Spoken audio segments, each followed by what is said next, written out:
Welcome back. You're also watching Network Africa on Channels Television. Following a coup d'etat last week in Burkina Faso, the Secretary General, Mr. Ban Ki-moon, that of the United Nations, has welcomed the reinstatement of President Michel Kafando and of the transitional institutions in the country. In a statement, Mr. Ban commended the efforts undertaken by the Economic Community of West African States, also known as ECOWAS, Authority of Heads of State and Government, including the ECOWAS high-level mediation team towards the early resolution of the political crisis. President Kafando, Prime Minister Yakuba Isaac Zida, and several government ministers were detained 1 week ago and later released by elements of the Presidential Guard. In order to avoid history repeating itself, ECOWAS has called for the polls to be inclusive. It is not clear whether the national government will reverse a measure voted on earlier this year that barred members of the ex-ruling party from running. Coup leaders cited that exclusion as a reason for the takeover.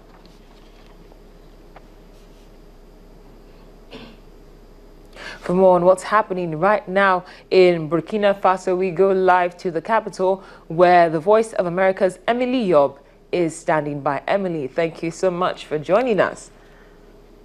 Thank you for having me. Now, yesterday you told us that the next 2 days would be crucial, especially after the announcement that the president made. Are things looking a lot better than they were yesterday, today?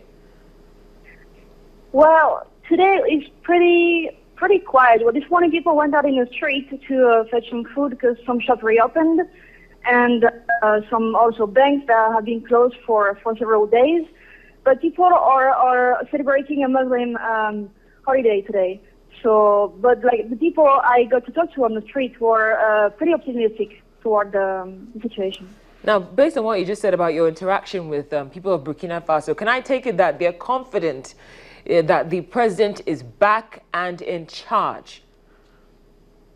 That is exactly correct, yes. A lot of people I talked to in the street today were optimistic and were most of all relieved that the whole crisis of the past 8 to 10 days is at least looking like it might be reaching an end, and then the country can actually move on from that.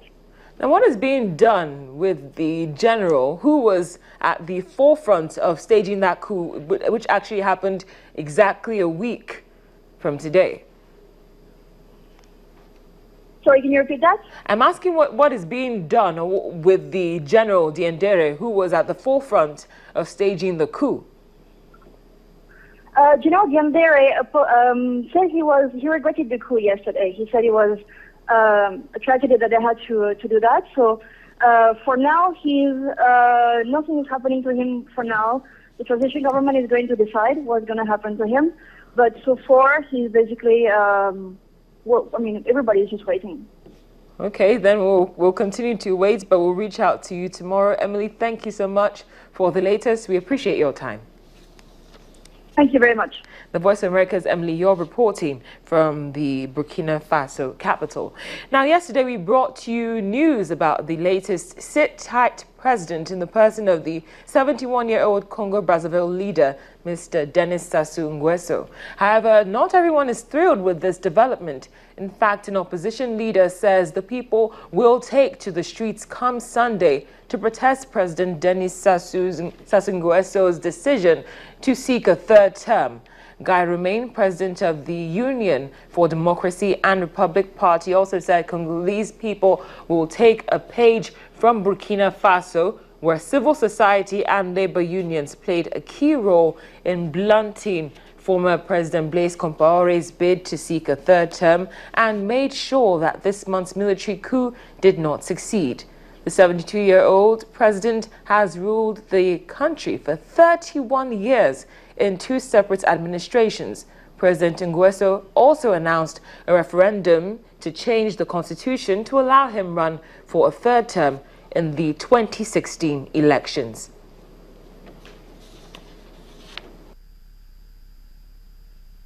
For more on an analysis on the situation, we're joined by Dr. Warwick Onyema from London. He joins us right now on the program. Dr. Onyema, thank you very much for your time on the program. Thank you, Cynthia. Now, chances are high that we're going to see protests this weekend based on what the opposition is saying in Congo. What do you reckon might also play out in the days to come based on this third-term aspiration? It depends entirely on how many people the opposition can get to come out into the street. If they can get a large indication of public support, then it will certainly make the establishment, including Denis Sassou Nguesso, sit up and take notice. So it really depends on how successful the call for public disorder by the opposition is likely to be. Now, Dr. Yama, it's actually starting to feel like President Barack Obama's address to the African Union a couple of weeks ago might have actually fallen on deaf ears. I do recall that he spoke against term extensions and adhering to constitution, using, Burundi as a reference point. But, since that meeting, we've seen more term extenders, like what's happening with President Yoweri Museveni and now what's happening in Congo. Why do you think that is the case? Well, these are people who have gained by being in power and do not wish to relinquish the position because they enjoy it so much. So, it's not just those. You've mentioned three. You've mentioned, you could also have mentioned the DRC president, Kabila, Joseph Kabila, who's also seeking an extension to his already over long term in office. Basically, these are people who enjoy the perks and privileges of power and do not want to relinquish it. Not if they can help it, anyway. But is there really much that the international community can do in situations like this? Because we do have to respect the sovereignty of a state. So is there really much that can be done? It depends on how countries feel they're affected by the leadership. If they have investment and stakes in that country functioning properly, then they are likely to want to intervene in a way to rectify whatever the cause of instability is. And again, don't forget that these countries claim or expect to be members of the United Nations and therefore have to keep by the rules of the United Nations that expect countries to exercise at least a semblance of democratic process. Now, finally, before I let you go, Dr. Yema, I know that you've also analyzed the situation for us in what's happening in Burkina Faso. And we just spoke to the Voice of America's Emily Yob, and she says that the general who staged the coup now regrets that move. I'd just like to ask your thoughts on that statement. Well, he not only regrets it, he actually apologized to the nation and then disappeared. He's on the run at the moment and his whereabouts are uncertain. Let us be quite clear. The meeting in, with Buhari of the West African states, heads of state, is claiming that they were responsible for this change. It's not true. What forced old Diendere out was the threat by the rest of the army to enter Ouagadougou forcibly and disarm the presidential guard. That woke him up. I told you they would have to be forced out. And yes, indeed, that is what has happened. Dr. Onyema, thank you so much for joining us. We appreciate your time and your analysis as always. Thank you very much. Thank you very much.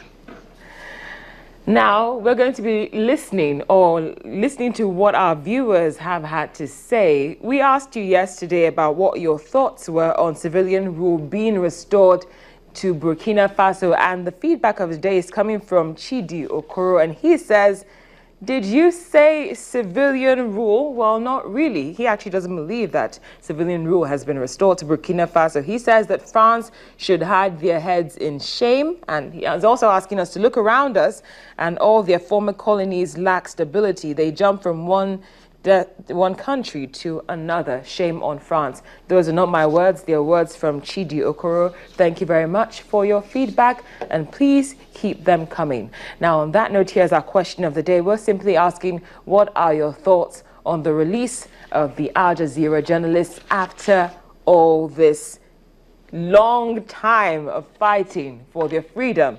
Feel free to reach out to us either via email or Twitter. The address and handle are right there on your screen. As always, it's been a pleasure. Thank you so much for watching Network Africa on Channels Television. I'm Cynthia Are.